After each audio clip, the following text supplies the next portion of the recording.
आज हम आपको बताने जा रहे हैं गोगावीर जी के जन्म से संबंधित कुछ अनसुने तथ्य। रात को 8 से 11 बजे के बीच में सांप जोड़े से आते हैं। जहारगीर गोगा जी महाराज हर भक्त को दर्शन देते हैं। यहाँ पे जो 25,000 फौज मारी गई थी उनके नरकंकाल पड़े हैं। आज तक नरकंकाल बॉडियाँ पड़ी हुई हैं। पूरा पाठ से मोहम्मद गजनवी का इसी के अंदर और कहीं भी उसकी समाधि नहीं है। गोरखनाथ जी की समाधि टूटने पर उन्होंने अपने प्रमुख चेले ओगरनाथ जी को आज्ञा दी कि बेटा ओगरनाथ, जल्दी से अपने डेरे तंबू उखाड़ो और सब जमात को लेकर जाने की तैयारी करो। हमें बहुत जल्द बागड़ देश पहुंचना है। इतनी बात अपने गुरु के मुख से सुनकर ओगरनाथ जी बोले, हे गुरुदेव, आप मुझे ये बताने की कृपा करें कि हमारे ऐसे किस जन्म के पाप उदय हो रहे हैं जो कि आप इतनी सड़ी गर्मी में हमें उन भूड़ के जंगलों में भेजकर हम लोगों को बिन मौत मरने को कह रहे हैं, जहां मीलों तक न पानी है न पेड़ों का नामो निशान। ओगरनाथ की बातें सुनकर गोरखनाथ जी बोले, बेटा ओघड़, चिंता न कर, वहां रत्ती भर भी तकलीफ ना होगी। वहां के राजा रानी बड़े भक्त हैं। उन्होंने एक नौलखा बाग लगवाया है। वहां हम लोगों को मीठे मीठे फल खाने को मिलेंगे और इसके अलावा देसी घी के पकवान। अपने गुरु की आज्ञा मान ओगरनाथ ने 1400 संतों को गुरु आज्ञा सुनाई और अपने डेरे तंबू उखाड़ने शुरू कर दिए और वहां से रवाना होने का इंतजाम किया। राजा जेवर सिंह के नौलखे बाग के माली और मालिन की खुशी का ठिकाना नहीं था। उन्हें अपने दिन फिरते नजर आए। माली और मालिन ने आपस में सलाह की कि इन फलों को हम एक टोकरी में सजाकर राज दरबार में लेकर जाएंगे, जिससे हमारी गरीबी दूर होगी। इस प्रकार माली और मालिन ने विचार किया और बहुत बढ़िया टोकरी में सजाकर फलों को रखा और टोकरी को अच्छे से सजाया और हंसी खुशी अपने सर पर रखकर राज दरबार में पहुंचे। राजा जेवर सिंह को शीश झुकाकर प्रणाम कर अपने दोनों हाथ जोड़कर खड़े हो गए। राजा जेवर सिंह ने जब फलों की टोकरी पर नजर डाली तो उसकी खुशबू से पूरा दरबार महक उठा और कहने लगे, आप इसमें क्या लाए हो? राजा जेवर सिंह की बात सुनकर माली अपने दोनों हाथ जोड़कर मधुर मुस्कान बिखेरता हुआ बोला, श्री महाराज, ये आपके नौलखे बाग के फल और मेवा लाया हूँ, जो सबसे पहले राजा को भेंट की जाती है। अपने माली के मुख से ये वचन सुनकर राजा जेवर सिंह बहुत खुश हुए और उन्होंने रानी बाछल के पास उनको भेज दिया। रानी बाछल के पास जब माली फलों की टोकरी लेकर गया तो रानी बाछल बहुत खुश हुई और माली से कहने लगी, अच्छा, ये तो बताओ, हमारा नौलखा बाग कैसा है? धर्मशाला कैसी है? शिवजी महाराज का मंदिर कैसा बना है? कुएं का जल मीठा है या खारा? प्याऊ पर कहार तैनात है या पंडित? मुझे सारा हाल बताओ। इतनी बात रानी बाछल की सुन माली हाथ जोड़कर कहता है, महारानी जी, मैं आपसे इस छोटे मुंह से किस प्रकार बड़ाई करूं? शिव मंदिर व धर्मशाला आपके महल से भी सुंदर बने हैं। शिव मंदिर के खंभों में जड़ी जवाहरात से दीवा जलाने से ही सूरज के समान रोशनी हो जाती है, जिस पर नजर जमाए से भी नहीं जमती। धर्मशाला की शान भी निराली ही है। साधु संत महंत जो आकर ठहरते हैं, तारीफ करते नहीं थकते। मैं अपनी जबान से तारीफ करने के लायक नहीं। जब आप अपनी नजर से खुद देखेंगी तभी आप खुश होंगी। बाछल रानी खुश होकर बोलती, ठीक है, जब भगवान दिखाएगा तब ही देखूंगी। मेरा मन तो अभी से देखने को बहुत अधीर है, मगर हम राज परिवार की नारियां हैं, हमें ये अधिकार कहाँ। जब राजा जी पंडित जी को बुलवा कर मुहूर्त निकलवाएंगे तभी उनके साथ शंकर भगवान के दर्शन नसीब होंगे। अब तुम इनाम लेकर बाग में जाओ, मालिन तुम्हारा इंतजार कर रही होगी। मालिक खुश होकर वापस आता है और अपनी मालिन से बताता है, मुझे बहुत सारा इनाम मिला। तो मालिन हिसाब मांगती है। वो कहता है कि भाई वो इनाम तो मुझे मिला है। तब मालिन गुस्से में कहती है, जब मेरी तुम्हारी शादी हो गई है तब तुम्हारे कमाए हुए इनाम में मैं आधी की अधिकारी बन गई हूँ। या तो सीधी तरह आधा इनाम लौटा दो, वरना मैं अभी राज दरबार में जाकर राजा जेवर सिंह और रानी बाछल से कहकर सारे इनाम पर मैं अधिकार जमा लूंगी। माली सोचने लगता है, आजकल राज दरबारों में भी औरतों की ही सुनाई होती है। भलाई इसी में है कि मैं मालिन को सारा इनाम मालिन के हाथ में सौंप दूं। फिर माली बोलता है, भाग्यवान, मैंने तुमसे कब बेईमानी की थी जो झूठी तोहमत लगाकर अपने ईमानदार साबित करना चाहती हो। रानी बाछल हो कहती हैं, मैं अपने राजा जी के संग नौलखा बाग देखने जाऊंगी और बाग का ब्याह करवाऊंगी, भारी भंडारा कराऊंगी। दरबार बर्खास्त कर राजा जेवर सिंह महल में पधारती हैं तो रानी बाछल से कहती हैं, रानी जी, हमारे नौलखे बाग का माली जो फल लाया था वो हमें चखाओ। हमारे बाग के फल फूल कैसे आए हैं, वैसे ही भगवान तुम्हारी गोद हरी भरी करेगा। तभी रानी बाछल कहती हैं, अभी हमारा बाग कुंवारा है, हमें उसका ब्याह कराना है। जब तक हमारे बाग का ब्याह नहीं होगा हम अपने नौलखे बाग के फल नहीं खा सकते। राजा जेवर सिंह पंडित जी को बुलवाते हैं। जैसे ही पंडित जी आते हैं तो राजा जेवर सिंह पंडित जी को बताते हैं कि पुरोहित जी, हमारी रानी जी का विचार है कि पहले नौलखे बाग का ब्याह करवाना चाहिए, तभी उसका फल ग्रहण करना चाहिए। पंडित जी बोले, हे राजा, सब पुराणों के नाम तो मुझे याद हैं, पर ये बुढ़िया पुराण आज ही आपके मुख से सुन रहा हूँ। इस पर राजा जेवर सिंह बोले, पुरोहित जी, ये बहुत पुराने पुराण हैं जिन्हें आप लोग भूल बैठे हैं। बुढ़िया पुराण, गड़बड़ पुराण आदि ये बहुत पुराने जमाने के पुराण हैं। पंडित जी बोले, ठीक है, ये सब पुराण कथा के योग ना होने के कारण हमारे बुजुर्गों ने इन्हें निषेध मान लिया होगा। अब रही बाग के मुहूर्त की बात, सो पंचांग देख ज्योतिष द्वारा सब ठीक ठाक बताई देता हूँ। पंडित जी जैसे ही पंचांग देखते हैं वो दुखी होकर राजा जेवर सिंह को बताते हैं कि क्षमा करें राजा जी, आप और रानी नौलखा बाग अपनी आंखों से नहीं देख सकते। अपने पुरोहित जी की बात सुनकर जेवर सिंह और रानी बाछल को बड़ा दुख होता है और वे भारी बेचैन हो उठते हैं। और पंडित जी बोले कि पंडित जी, कुछ तो उपाय कीजिए, तुम्हारे चारों वेदों में से किसी में कुछ नहीं लिखा। इतनी सी बात राजा जेवर सिंह की सुनकर पंडित जी भयभीत हो जाते हैं और अपने मन में कहने लगते हैं, ये राजा का महल है जिनकी सदा से उल्टी रीत ही होती है। विचार कर पंडित जी बोले, राजन, उपाय क्यों नहीं है?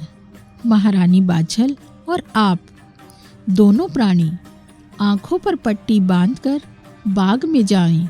बाकी ब्याह, भोजन भंडारे, गाने बजाने, नाच कूद, खेल तमाशों का इंतजाम दूसरे लोग करें। आपको मेरी प्रार्थना स्वीकार हो तो आप बेशक ब्याह का इंतजाम करवा सकते हैं, लेकिन आपको अपनी आंखों से ब्याह देखना निषेध है। राजा जेवर सिंह व रानी बाछल को अपने पुरोहित की बात भा गई। पंडित जी ने नौलखे बाग का शुभ दिन ब्याह के लिए निश्चित किया। बाघ के ब्याह की तैयारी बड़ी धूमधाम से होने लगी। नाते रिश्तेदारों को नोते भेजे गए, बाग में तंबू गड़वाए गए, दावत भंडारों का इंतजाम करवाया गया। बाग में बड़ा भारी मेला सा लगा। अब राजा ने घोड़े पर सवार हो आंखों पर पट्टी बांध ली। रानी बाछल को भी आंखों पर पट्टी बंधवा दी और नौलखे बाग को रवाना हुए। कुछ ही समय में बाग के दरवाजे पर पहुंच गए। राजा रानी को आंखों पर पट्टी बांधे देख सारी प्रजा हैरान हो गई। सब आपस में बातें करने लगे कि राजा को अपनी आंख पर पट्टी बांधने का क्या कारण है और रानी जी की आंख पर भी पट्टी बंधी है। सब अपना अपना अंदाजा लगा रहे थे, लेकिन किसी से पूछने की किसी में कोई मजाल नहीं थी। अपने नौलखे बाग की तारीफ अपनी प्रजा से सिर्फ राजा रानी सुन रहे थे। जहां जहां वो जाते सब तारीफ करते। राजा जेवर सिंह से रहा न गया और उन्होंने अपने आंखों की पट्टी खोल डाली। और जैसे ही उन्होंने अपने आंखों की पट्टी खोली, वैसे ही नौलखे बाग के पेड़ सूख गए। सारे पेड़ पौधे मुरझा गए। कुएं का मीठा पानी खारे पानी में परिवर्तित हो गया। ये सब देख राजा जेवर सिंह को बहुत दुख हुआ। जब राजा रानी ने पेड़ पौधों को मुरझाते देखा तो मन ही मन सोचने लगे, ये हमारे पूर्व जन्मों का फल है। हमारे कोई बेटा बेटी तो है नहीं, इसलिए हमने बाग का ब्याह करवाने का मन में विचार लाए। लेकिन हमें क्या पता था हमारे अभाग्य से पेड़ पौधे भी सूख कर मुरझा जाएंगे, कुएं का मीठा पानी भी खारा हो जाएगा। अब इस बाग में कौन आएगा, कौन धर्मशाला में आकर ठहरेगा, ऐसे खारे पानी को कौन पिएगा। राजा जेवर सिंह सोचते हैं, ऐसी जिंदगी से तो मौत ही भली, अब हमारा मरना ही भला है। रानी बाछल राजा जेवर सिंह को समझाती हैं कि विपदा सदा नहीं रहा करती। अच्छे बुरे दिन धूप छाए के समान हैं। आज हमारे बुरे दिन हैं तो कल को अच्छे भी आएंगे। राजा जी, अब आप मेरा कहना मानकर महल को वापस चलें, क्योंकि मुझे भी गुरु गोरखनाथ की जोत जलाने का समय हो गया है। इसलिए अब हमें यहाँ ज्यादा देर रुकना ठीक नहीं। इस प्रकार चतुर रानी बाछल जेवर सिंह को समझा बुझाकर महलों को लौटा लाई। लेकिन ज्यादा समय तक राजा जेवर सिंह महलों में न रह सके और वो साधु बन राजकाज का सारा भार रानी बाछल को सौंप वनों को चले गए। रानी बाछल ने राजकाज संभालने के साथ साथ गुरु गोरखनाथ जी की जोत जलाना नहीं छोड़ा। और रानी बाछल मन ही मन सोचती थी कि गुरुदेव जल्दी ही हमारी नगरी में पधार कर हमें दुखों से छुटकारा दिलाएंगे। रानी बाछल का सोचना ठीक ही था, क्योंकि साधु सन्यासी तो मन के मोजी होते हैं, जगह जगह ठहरते हैं, गुणगान करते हैं, कब चले आए। रानी बाछल को गोरखनाथ की जोत जलाते जलाते काफी समय बीत गया तो रानी बाछल ने दुखी मन से रो रो कर प्रभु से अपनी मौत भेज देने के लिए प्रार्थना करने लगी। हे दया निधान, मुझे धरती से उठा लो, मैं बहुत दुखी हूँ। अगर तुमने नहीं सुना तो मैं अपना सर पटक पटक कर जान दे दूंगी। पतिव्रता नारी की बात सुनकर भगवान विष्णु बहुत बेचैन हुए।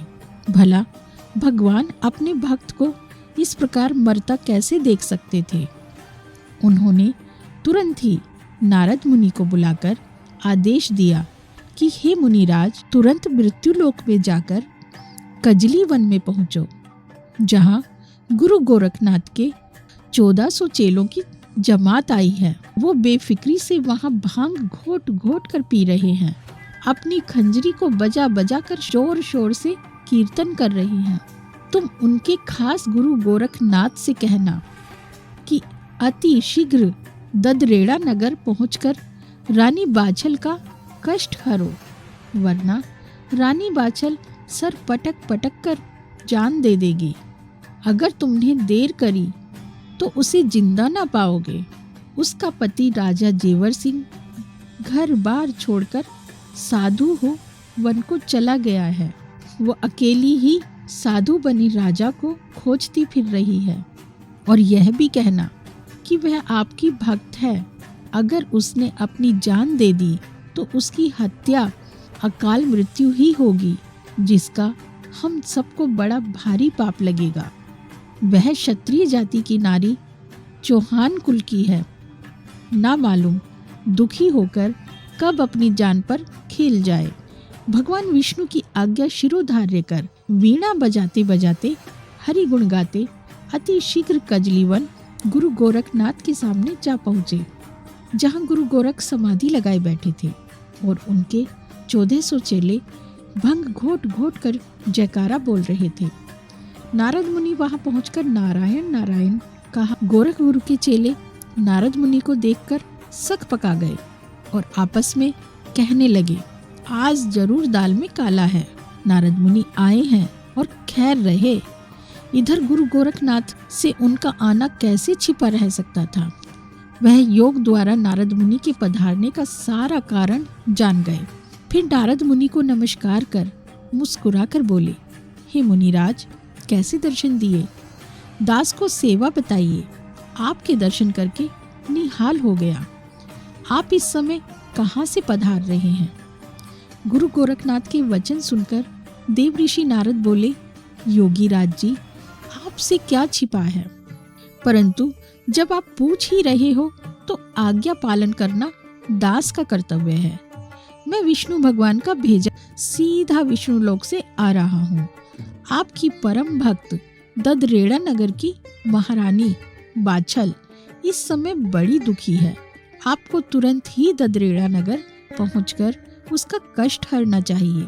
वह वीर क्षत्राणी है। ऐसा न हो वह ज्यादा दुखी होकर अपनी जान ही गंवा दे। हम सब पर रानी बाछल की अकाल मृत्यु का पाप चढ़ेगा।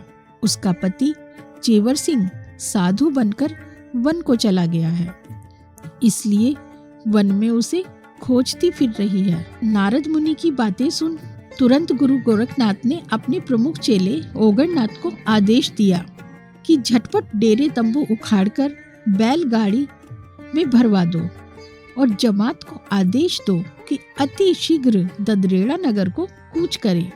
अपने गुरु की आज्ञा मानकर संत ओगरनाथ ने झटपट डेरे तंबू उखड़वाए और गुरु गोरखनाथ की माया से वो सभी ददरेड़े पहुंच गए और बिगुल बजते ही रानी बाछल के सूखे हुए नौलखे बाग में अपने डेरे तंबू खड़े कर दिए। एक एक संत ने एक एक पेड़ के नीचे अपना अपना आसन जमाया और अपनी धूनी पर पेड़ों को काट काट कर लकड़ियां जला दी। धूनों का धुआं उड़कर आसमान में छा गया। एक ऊंचे टीले पर गुरु गोरखनाथ ने अपना धूना लगाया, जो जैसे खाज खुजली है और ये है तो मतलब काफी रोग करते हैं इससे। ये गुरु गोरखनाथ जी का धूना है। ये गुरु गोरखनाथ जी का धूना है। चेतन रहता है 24 घंटे। अभी इसका निर्माण हो रहा है, समय लगेगा। दान पुण्य से तैयार होता है ये। गुरु गोरखनाथ जी के 1400 चेले उन बालू के टीलों पर ऐसे सोए, उन्हें दीन दुनिया की खबर ही नहीं रही और सफर के थके होने के कारण सूर्य उदय होने के बाद तक सोते रहे। जब सूर्य भगवान तेजी से आकर अग्नि वर्षा करने लगे, तब सब संत हड़बड़ा कर उठ बैठे और पानी के लिए बेचैन हो दौड़ भागने लगे। जब तो यही वो कुआं रहा होगा जहां से गुरु गोरखनाथ के समय में यहाँ शीतल जल निकला था। कुएं पर पहुंचे तो कुआं सूखा हुआ नजर आया, जिसमें एक बूंद भी पानी नहीं था। पानी के लिए जब काफी परेशान हो गए, तब सब मिलकर गुरु गोरखनाथ के धूने के पास जाकर जमा हो गए और हाथ जोड़कर एक लाइन में खड़े हो गए। गुरु गोरखनाथ ने जब धूनी पर जमा दुखी चेलों पर नजर घुमाई तो सबको उदास पाया। सब चेलों को उदास देखकर अपने प्रमुख चेले ओगरनाथ से बोले, क्या परेशानी है?